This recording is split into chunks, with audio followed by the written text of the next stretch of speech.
Hi, this is Manny with Classic Auto Repair. Today we are inspecting a 1965 Ford Mustang. It's in for a few items on the repair list. We need to take a look at the charging system here. Going to check the alternator to make sure it's putting out enough voltage. Make sure the belt is adjusted correctly for tension. And then we're going to look at some of the connections. These are real important at the starter solenoid, that these are tight and there's no corrosion. As you can see here, the battery cables are both loose, and we want to fix that. We want to tighten those back down.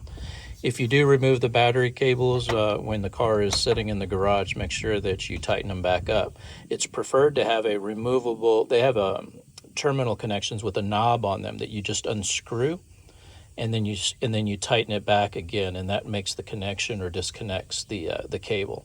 I would recommend one of those for this, or even better is a battery tender, which connects to the wall in your garage and to your electrical system. Just plug it in the wall.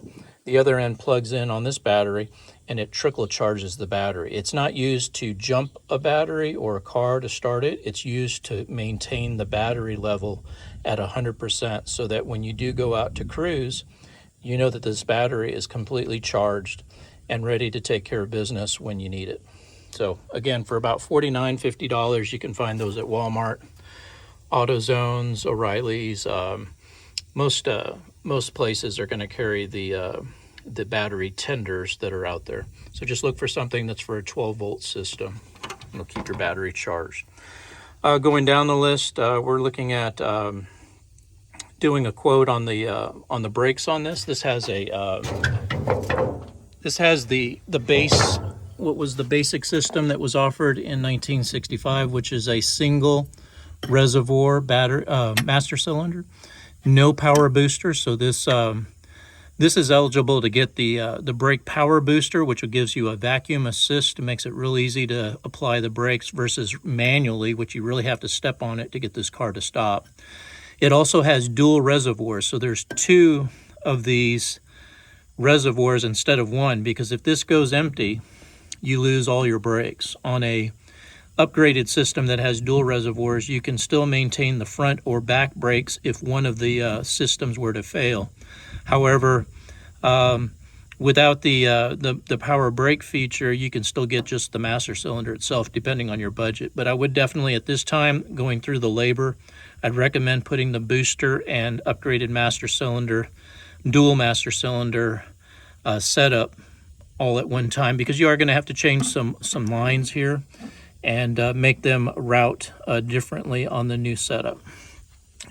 We're also would be looking at upgrading the drum brakes on the front of the car, putting a disc brake conversion kit, and this will give you much improved braking, especially when the road conditions are wet. The drum brakes will start to fade, and they won't apply themselves as effectively as disc brakes. That's why all new cars that are built today have brakes with disc brakes features. These again are the old drum system. I'd be looking at replacing those brake lines, the hoses. All those will be included in the kit, as well as everything that connects here at the wheel for both sides. Also on the list of items that we want to look at is upgrading to air conditioning. We can put a compressor right here, the brackets that would install here, and then we'll run a new pulley with more grooves in it, and it will allow us to connect to the compressor here. We'll connect all the hoses and lines, replace the heater motor here with a complete replacement kit that goes here, that gives the car air conditioning and heat. So you get defrost. You have heat through the floor on the car, inside of the car, and then you'll have air conditioning coming out of the vents, the defrost, or on the floor as well. So a real nice setup. It looks like original, something that would be offered during the period. So it's a real nice setup, and we do offer those here at Classic Auto Repair, along with disc upgrades. They're probably the two, maybe three most sought out features here are air conditioning setups, front disc brake conversions, and then stereo systems, putting in retro stereo systems that look original, but They have Bluetooth and streaming features and better sound quality. We do a lot of those as well. Going down the list on this car, looking at some other things that we need to address on it. I already kind of mentioned the electrical system that we got to take care of here. I'm going to go through the cooling system and make sure everything is in good shape here. It looks like it's relatively new. The hoses look like they're in good condition and that it has a upgraded radiator. This has an aluminum radiator. However, it does not have a fan shroud and it does not have a pusher fan installed on this car. And that will eliminate one of the problems the customer is experiencing, which is having to do with the overheat condition, and that's usually as a result of not enough airflow through the front of the radiator here.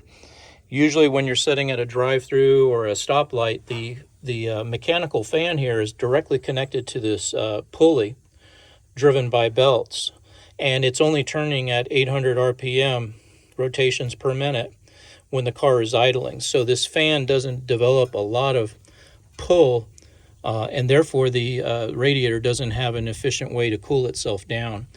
And without the shroud on here or a front pusher fan, when you're sitting at idle for a few minutes, the temperature gauges will really go up here in Texas in the summer and spring.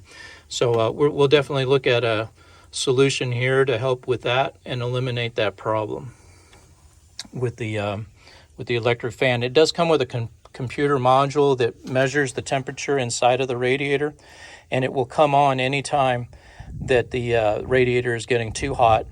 The fan will get it engaged and start, or when the air conditioning is started on the car from the switch in the dash, the electric fan will kick in automatically to increase the airflow for the condenser that would be mounted up here in the front. And the condenser is what cools the air conditioning system so that the Freon works effectively in the car and gives you that nice cold air conditioning inside the cabin.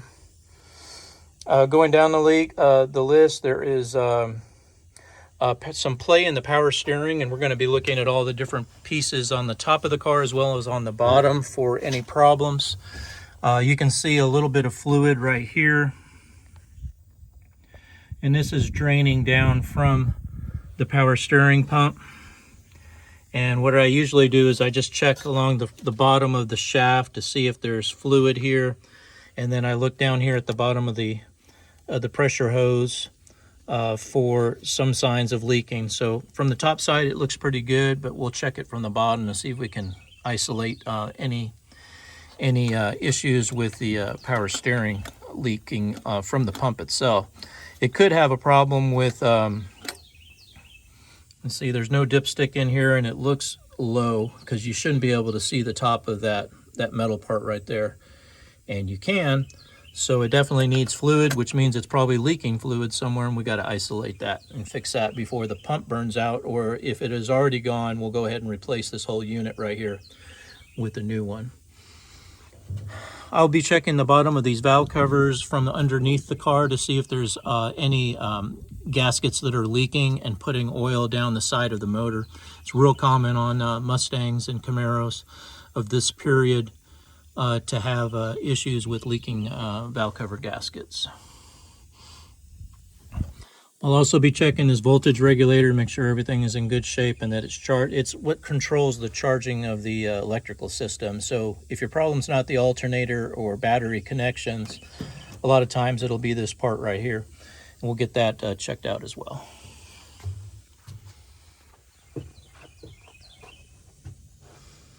Let's see, going down the list of items, we're going to be doing a tune-up on this. So we'll be doing some spark plug replacement. We'll check the points. This looks like it has an aftermarket igniter system. We'll make sure everything is working correctly in the ignition to spark the plugs and make sure everything's firing correctly. We'll also check this vacuum advance to make sure that the diaphragm inside isn't torn or cracked. This is what gives you more power when you accelerate, and if this isn't working correctly, you basically don't have the power that's available to you on this engine. Real common failure part right here. We'll also look underneath here at the rotor to make sure that's in good shape and the cap has no cracks on it. It looks relatively new, so I think we're in pretty good shape there. Air cleaner looks relatively new. I'll definitely check it though to make sure that it's not saturated with any oil or debris. We'll be putting the spark plug wires in like I said for the tune-up. We'll check your Pcv valve, which is right here. We'll go ahead and put a new valve in there because those do get stuck and they do cause overpressurization of the crankcase and leaky gaskets. So we definitely want to keep your seals in good shape, and one way to do that is to make sure that the Pcv valve is working correctly on your car.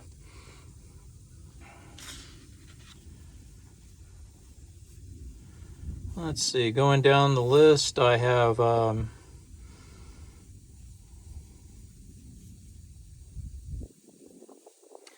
power steering gearbox itself as being loose or having a lot of play in it, and it's located down here. You can see the top of the gearbox right there.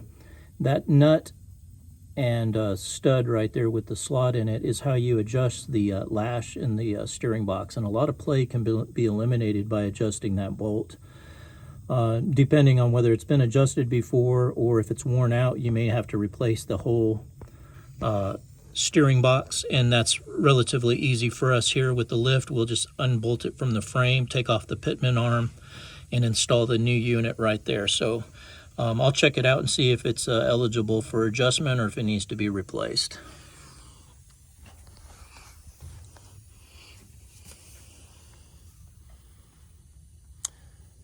We've got some notes on here that the transmission is slipping a little bit, so we need to check it for service as well. I'm going to go ahead and continue the inspection around the car. Tires are in good shape. The overall exterior of the car is in really nice condition. Now moving on to the interior, one of the issues is this thing right here, your locks. I tried to open it with the key, and you can see that this lock cylinder right here is turning and is loose, so it doesn't have the clip fastened on the back side. And I need to double check all the levers and everything inside because it's in a jam. It's not really moving here, and it doesn't move with the key itself, so we may have to just buy a whole new key set to fix that problem. I've got some notes in here about the dash lights in the dash. We're going to make sure they're working. And the way you check your dash lights is you just pull on your light knob, and then you want to turn it all the way to the right. That'll be the dimmest setting for the dash lights. And then as you rotate counterclockwise, you'll feel a depression, kind of a click right before it ends, and that is your dome lights. If you have the feature, your dome lights will kick on when it's all the way turned to the left. You turn it back just a little bit, and then that's the brightest setting for your dash lights. If they're not coming on, it's because usually the headlight switch has a rheostat on it, and they burn up and they go bad on these cars, and we put a lot of headlight switches on. If it's not that, of course, I'll check the fuses to make sure that it's getting power to the dash light circuit, and if everything is working correctly there, then I'll move on to other items that could cause the dash lights, like a ground on this cluster. If the cluster isn't grounded, you lose your dash lights and some of the functions of the gauges. So I'll double check that as well. This has an aftermarket stereo system. As I had mentioned, it's a very popular upgrade. It looks very original, but this one, like I said, has the digital tuner that operates it. It doesn't run on the old 1965 stereo technology. Up here on the dash pad, there's a room for a couple of speakers. I usually put an aftermarket to get the stereo sounding good. I'll put a couple in the kick panels, and then along the rear deck back there, I'll install a couple of 6x9s, and that gets really good quality sound. The interior is in really great condition. It's been recently replaced, and it looks really nice in this all black interior. You got the door panels over there that have been replaced as well. So really kind of a nice car. What we do here is we put the aftermarket aftermarket air conditioning system. We'll put some vents underneath the dash, and then one here in the center And then the controller itself actually gets replaced with a computer-controlled switching. It looks very authentic from the outside, but behind there, it makes all the wire connections to the new evaporator case that would go underneath the dash. All this would be taken out, boxed up for the customer, and then we would install something that doesn't require cutting of the original body of the car to install the dash components, the evaporator case, and everything for the air conditioning. So we're not devaluing the car or damaging it in any way by putting a state-of-the-art air conditioning and heating system in these old classic Mustangs from the 60s and 70s.